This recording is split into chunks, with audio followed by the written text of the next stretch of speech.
Balaji recording studio Jadavpur. Music by Mohan Yadav. Presented by Videshi Lal entertainment. सदिया के खबर सुन के बारिश लोहरे के बाद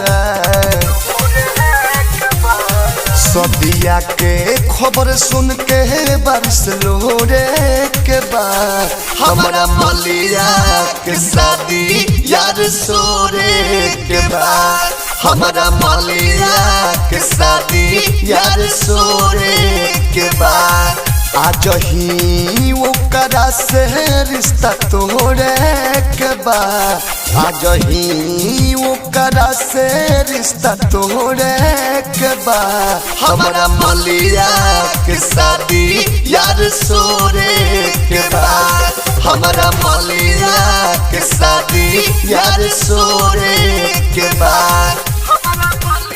presented by Videshi Lal entertainment.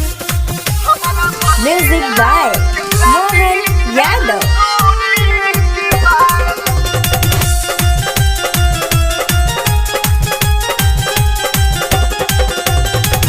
ओखिया के सामने वो कर डोलिया नु जाई मर जाए यार कैसे देखल जाई।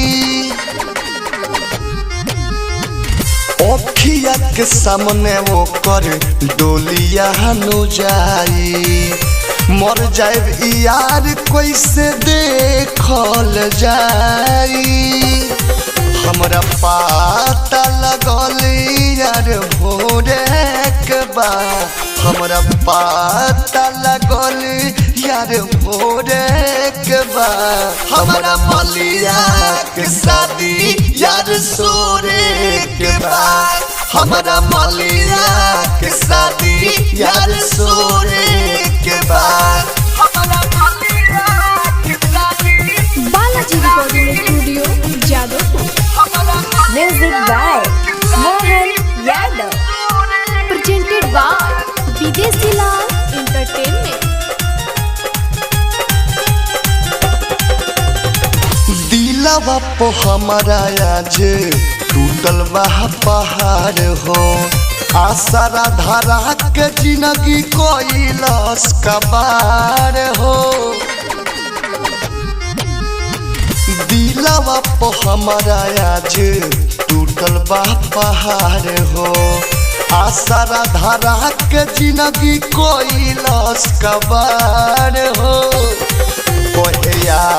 दो विदेशी सब कुछ छोड़े के बाद कोहिया दो विदेशी सब कुछ छोड़े के बाद हमारा मलिया के शादी यार सोरे के बाद हमारा मलिया के शादी यार सोरे के बाद।